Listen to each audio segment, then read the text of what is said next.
నాణ్యత లోపం కనబడుతున్నది. ఆ నాణ్యత అనేటటువంటిది ఇంతకుముందు అక్కడ తిరుగుతుంటే తెలుస్తున్నది. ఫౌండేషన్ గట్టిగా లేదు. మరి రేపు ఎట్లా గట్టిగా అవుతుంది అన్నది కూడా ఒకసారి ఆలోచన చేయాలి. ఒకవేళ ప్రాజెక్టు ఇన్నారుల్లా కవిత మేడం ఏమంటుంది, పాలమూరు రంగారెడ్డి లిఫ్ట్ ఇరిగేషన్లో ఉదండపూర్లో కట్టిన కట్ట ఉంది కదా, ఫౌండేషనే గట్టిగా లేదంట. మరి కేసీఆర్ని టార్గెట్ చేసిందో లక్ష్మారెడ్డిని టార్గెట్ చేసిందో మేడం తెలియదు, కానీ ఇక ఈ వీడియో చూసేస్తే మాత్రం నిజమే అనిపిస్తుంది. ఇలా పర్యటనలో మేడం అయితే సంచలనమే చేసింది. మరి లక్ష్మారెడ్డిని టార్గెట్ చేసిందా, బీఆర్ఎస్ని టార్గెట్ చేసిందా, అనిరుద్ రెడ్డిని టార్గెట్ చేసిందా తెలియదు, కానీ పర్యటన అయితే మంచిగానే సాగింది. దానికి సంబంధించిన పూర్తి వివరాలు మీకు వెల్లడిస్తాను, వినండి. ఇంకా జాగృతి జనం బాట మీద కవితమ్మ హల్చలే చేస్తుంది. దాంట్లో భాగంగా ఇలా ఉమ్మడి పాలమూరు జిల్లాకు సంబంధించిన పాలమూరు రంగారెడ్డి ప్రాజెక్టు పనుల కోసము మొత్తం రిజర్వాయర్లో కట్ట తిరిగింది. ఈ సందర్భంగా ఫౌండేషనే కరెక్ట్ లేదు, వీక్ ఉందని అన్నది కవితమ్మ. ఇంకా రేవంత్ రెడ్డి ప్రభుత్వం అధికారులకు రాగానే ఉదండపూర్ ప్రాజెక్టు పనులు ఆగిపోయినాయని, 80% పూర్తయి ఉదండపూర్ ప్రాజెక్టు పనులు పూర్తి చేస్తారో లేదో రాష్ట్ర ప్రభుత్వం చెప్పాలని జాగృతి అధ్యక్షురాలు కవిత డిమాండ్ చేసిండ్రు. మంగళవారం జాగృతి జనం బాట కార్యక్రమం సందర్భంగా పాలమూరు జిల్లాలో జడ్చర్ల మండల పరిధిలోని ఉదండపూర్ ప్రాజెక్టును పరిశీలించారు కవితమ్మ.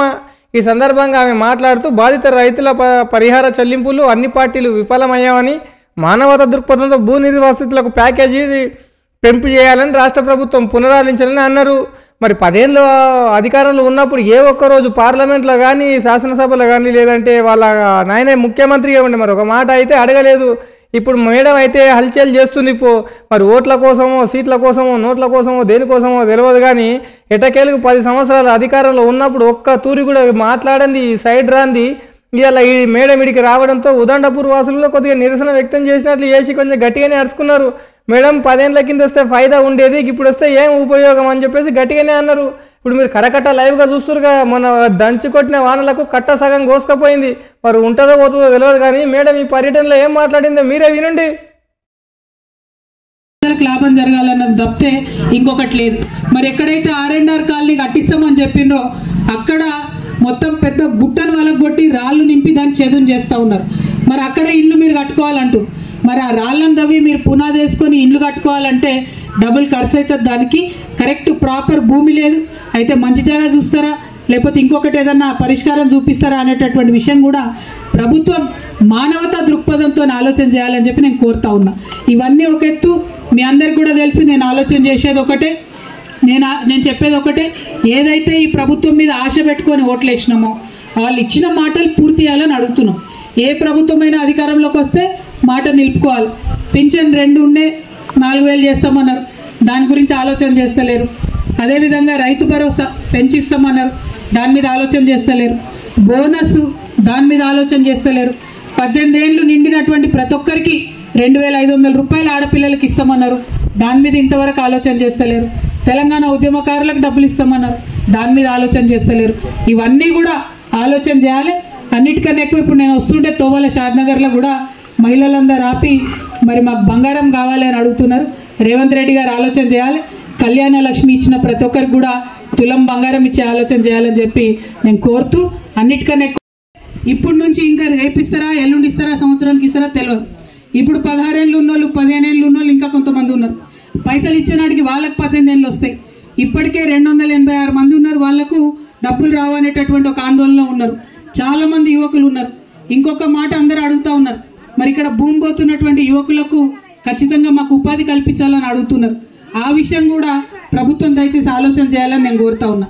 ఇంకొక మాట ఏంటంటే ఇక్కడ ఉన్న గ్రామాలన్నిట్లో కూడా మరి ఎక్కడైతే పోలేపల్లిలో 30 ఎకరాలు పోయినాయో ఆ ఒక్క పోలేపల్లిలో మాత్రం 18 లక్షల ఎకరాలు 18 లక్షల రూపాయలు 12 లక్షల రూపాయలు ఆ ఒక్క ఊర్లోనే మరి ఇచ్చారు 12.5 లక్షలు. మరి మిగతా ప్రజలు ఏం పాపం చేసిరు, వీళ్ళకెందుకు 6.5 లక్షలు అంటున్నారు అన్న విషయం ఒకసారి ఆలోచన చేయాలి. చెప్తున్నా తాత, అది కూడా చెప్తున్నా, ఒక్క నిమిషం. అయితే ఒక 200 ఎకరాలు ఇంకా ఒప్పుకోనటువంటి వాళ్ళు ఉన్నారు, కోర్టు కేసులు ఉన్నటువంటివి కూడా ఉన్నాయి. అయితే ప్రాజెక్టు మొత్తానికి పూర్తి కాకపోవడంతో ఈ అన్ని విషయాలు కూడా పరిష్కారం కాకుండా ఉన్నాయి. ఇవాళ ఉదండపూర్ గ్రామస్తులకు అదేవిధంగా మిగతా గ్రామాల్లో ఉన్న ప్రజలందరికీ కూడా చెప్పేది ఒకటే, నేను ప్రాజెక్టు కట్టడం అన్నది ఆలస్యం అవుతున్నది. కట్టడం ఆలస్యం అవడంతో ఏమైంది, అప్పుడు 18 ఏళ్ళు ఉన్నోళ్ళు లేదా అప్పుడు 18 ఏళ్ళు లేని వాళ్ళు ఇప్పుడు 18 ఏళ్ళకి వచ్చిర్రు, తర్వాత 21 సంవత్సరాలకు వచ్చిర్రు. కానీ వాళ్ళకు కూడా మనము డబ్బులు ఇవ్వము అని చెప్పి ఇప్పుడు ప్రభుత్వం చెప్తున్నారు. 2021లోనే కట్ ఆఫ్ డేట్ పెడతామని చెప్తున్నారు. నేను ఇవాళ ఉదండపూర్ గ్రామస్తుల దగ్గర నుంచి అదేవిధంగా ముంపు గ్రామాలందరి నుంచి కూడా ఒకటే కోరుతా ఉన్నా, మీరు ప్రాజెక్టు పూర్తి చేస్తారా చేయరా మొదలు ఆ విషయం చెప్పండి. ఎందుకంటే ఎక్కడ కూడా పనులు కాకుండా అట్లనే ఉన్నాయి. ఆల్రెడీ పనులలో నాణ్యత లోపం కనబడుతున్నది. ఆ నాణ్యత అనేటటువంటిది ఇంతకుముందు అక్కడ తిరుగుతుంటే తెలుస్తున్నది. ఫౌండేషన్ గట్టిగా లేదు, మరి రేపు ఎట్లా గట్టిగా అవుతుంది అన్నది కూడా ఒకసారి ఆలోచన చేయాలి.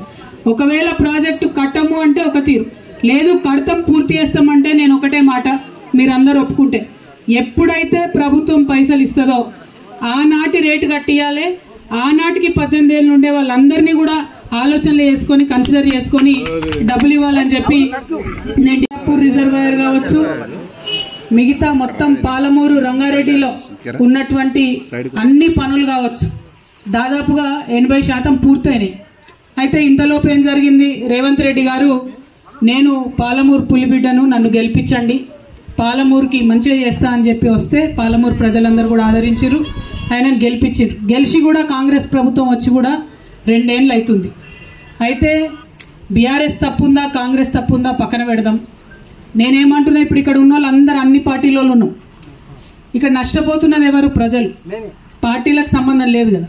నేను అనేది ఒకటే, ఎప్పుడైతే ప్రాజెక్టు మనం మొదలుపెట్టినామో అప్పుడు ఇక్కడ ఉండేటటువంటి ప్రజలు, ఈ మొత్తం ముంపు గ్రామాల ప్రజలు పెద్ద మనసు చేసుకొని మా భూమి జాగా పోతే పోయింది కానీ 5 లక్షల మందికి లాభం జరుగుతుంది, 5 లక్షల ఎకరాల పైచీలకు నీళ్ళు వస్తాయి ఈ రిజర్వాయర్ కింద అని మీరందరూ కూడా ఒప్పుకున్నారు. వెళ్ళిపోతాం మేము ప్యాకేజ్ తీసుకుని అని. ముందుగా మీ పెద్ద మనసుకి మేము హృదయపూర్వకంగా నమస్కారాలు తెలియజేస్తున్నాం. అయితే కొంతమంది మాట్లాడికి వచ్చిన అదే అంటున్నా. అయితే చెప్పని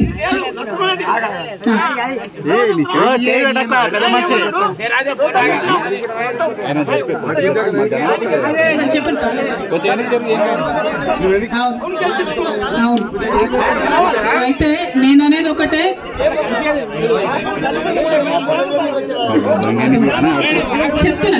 చెప్తున్నా కొన్ని మంచి పనులు జరిగినాయి.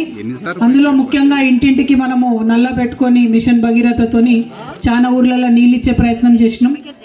అట్లానే మన చెరువులు పూడిక తీసుకొని మిషన్ కాకతీయ పేరుతోని మనము చాలా దగ్గరలో సాగునీరు ఇచ్చుకునే ప్రయత్నం చేసినాం. చెరువులు మంచిగా చేసుకున్నాం. ఇప్పటికి కూడా పాలమూరు జిల్లాలో మీరు చూస్తే పెద్ద పెద్ద చెరువులు అన్నీ కూడా ఎండాకాలంలో నీళ్లు నిండుగా తలతల్లాడుతున్న సందర్భం చూసినాం. కొన్ని మంచి పనులు జరిగినాయి, అందులో వేరే అనుమానం ఏం లేదు.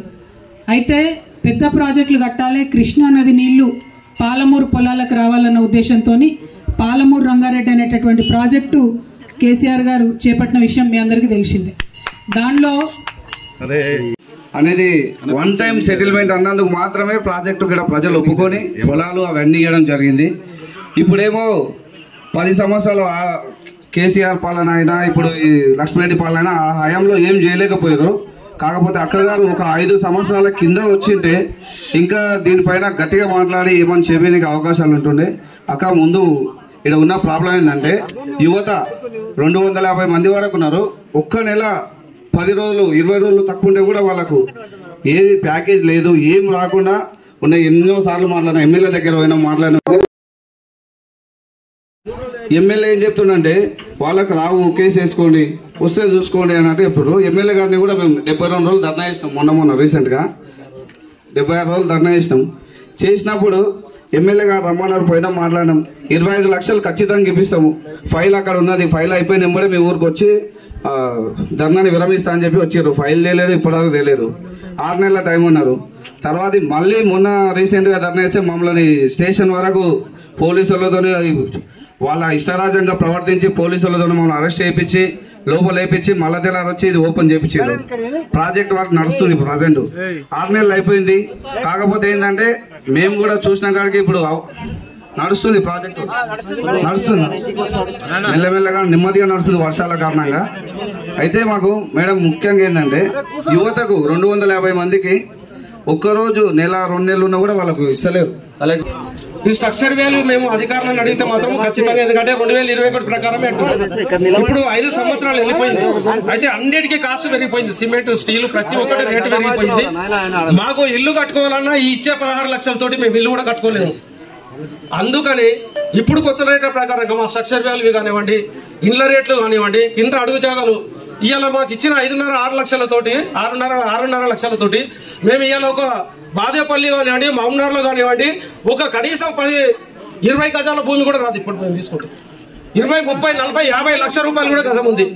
అలాంటి మా పరిస్థితిని దృష్టిలో పెట్టుకొని ఇప్పుడు ఈ కాలానుగుణంగా ఇప్పుడు ఈ పరిస్థితులను బట్టి మాకు 2025, 26 కాకపోతే ఇంకా కూడా లేట్ అయితే కూడా ఆ డేట్ కటాఫ్కు తీసుకొని ప్రతి ఒక్కరు యువకులను కానీ, పెళ్లి అయిన వాళ్ళని కానీ, పిల్లలని ఈ దానికి అనుగుణంగా వాళ్ళని పరిగణనకు తీసుకోవాలి.